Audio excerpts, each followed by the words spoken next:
Welcome to Masala Chai with Dr. Aunties. I'm Nithya Natrajan. I'm a family physician and mom to 3 boys. And I am Sonal Patel. I am a pediatrician and a mom to 4 boys. And today we're going to be talking about a new initiative that Sonal actually co-founded with one of our other colleagues, Dr. Michelle Haggerty. It's called the Center for Fourth Trimester Care. And I think it really speaks to what she and I are both trying to do with our work in the fourth trimester, which is really to improve maternal care and revolutionize that care in the postpartum for the dyad, for the mom and baby as a unit. So Sonal, do you want to tell us a little more about FTC? I would. I actually like to start with the foundation, what the fourth trimester is. When I started this work about 2018, no one really knew what that term meant.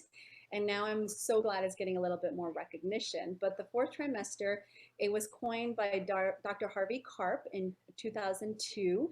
It's been kind of mentioned historically and in anthropology literature, but it's this understanding that even after the baby is born, moms and babies need additional 3 months, so an additional trimester, to physically, emotionally, hormonally change for mom, and for the baby to learn about the bonding and breastfeeding and all that lovely jazz. So the space is continuing to need. So moms are not done after they've given birth. And I think in our culture, we just say, oh, mom's done after giving birth, baby's out, now we can go. The other aspect of this is when we look at postpartum care, the minute the baby's born, the attention turns to the baby. It's a lot of pediatric visits that occur for, guess what? The baby. And the mom, usually on an average, gets, even now, though ACOG has done a fabulous job coming out to promote early detection of blood pressures, early just care, just even telehealth visits. However, when you look at the data, it's literally still an average of 52 days or at their 6-week appointment. And so much happens to the mom. So why is that so important? Well, when we talk about maternal mortality data, this is the only number that we actually look at to compare nationally and internationally to other countries the health of our nation. We don't look at dad's data. We don't look at infant mortality. We used to, but we've gotten really better at it. I'll correct that myself. But we look at why, like, mom's dying, and tons of research on it, why that matters economically to a country. I won't go into that. So the fourth trimester is so important for the mom.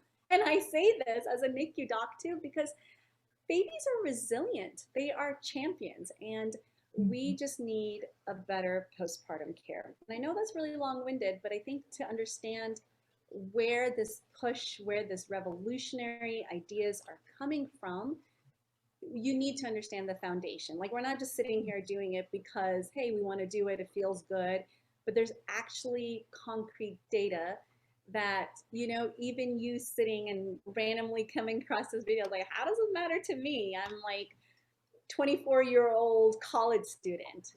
It matters because it directly affects the economics of a country. And I'm not going to go into it. I'm going to plug my book, though. So if you want to know more, get my book, The Doctor in Her Black Bag, because I've connected all of that for you. But this is the impetus for the Center for Fourth Trimester Care, is to improve postpartum care.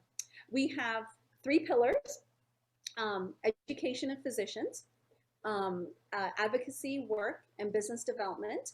And then lastly is collaboration with the birthing community. That means the doulas, the midwives, anyone that is involved within the fourth trimester. Super excited. It's a nonprofit, physician-led group to change care, and just super excited that now, yes, Michelle and I worked on creating it for the last year, and now we can sit back and enjoy that so many people are so passionate about it. So I know that was really long-winded, but I had to explain it all. Yeah, that's great. And I'm really excited for C4TC as well. And I think it's going to be a great organization. I think it's going to revolutionize how we care for dyads, care for moms and babies in our country. And I'm super excited to see where we go with it, because it's something that, I think care is so fractured in this country, and there's this tendency to more specialization and more kind of like subcategorization of what's going on. And in this fourth trimester, like so much of it is about the dyad as a unit. It's not just about one person or the other. It's really about taking care of both people and making sure that they're both healthy and they're both thriving. And so far, in the past probably 100, 150 years, the focus has only been on the infant. And there's this complete lack of support for the parent in the fourth trimester. And like you were saying, as a birthing parent, you follow up at 6 weeks postpartum. No one really checks on you during that in-between time. And then when you do go to your checkup, they're like, well, you can have sex now, bye. Right. And that's not, who cares? I didn't care about having sex at 6 weeks. I wanted to know, like, how do I recover from this? How do I take care of a baby? How do I take care of myself as I'm recovering from delivering a baby? And it's, so many things like urine leaking and the bleeding and and breastfeeding and all those other things that go into the fourth trimester, and all that healing that needs to happen is just not, it's ignored. And I think also a function of that is the prevalence of perinatal mood disorders, because we put all these stipulations on people, we give all this advice on what you have to do as a parent, but we never really talk to people about the reality of, this is what it's like to have a newborn, and it's really hard, and these are ways that you can cope with it. But then we also don't give people the time to do that either. So I think C4TC, I think what we're going to do with it is really revolutionize that time period and talk about the parent as a whole. How do we support parents as a whole? But then how do we also support them as a unit in this dyad with their baby, as well as within their family? And, I think that I'm just really excited to see where this goes, because I think we are going to revolutionize postpartum care.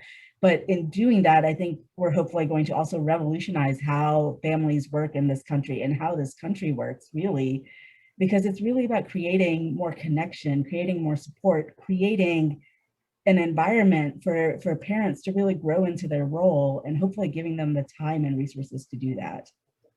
And also, we are taking it one step beyond that, because we definitely recognize a majority of birthing people are mothers and their babies. However, we also want to recognize the surrogacy pregnancy, the surrogate themselves, the people who have adopted that baby. We talk to a lot of people who have adopted babies through surrogacy. The surrogate is kind of left in the dark a little bit. The adopted parents, I had a really good friend of mine who had to go through, she couldn't even do IVF, and she adopted, and she literally went through the process of, she goes, I know people don't understand this for me, but I feel I had depression and postpartum depression, but I didn't give birth to this baby. So how could I have that? And I think those people are also left on the sideline because we're not being able to care for the majority of the people.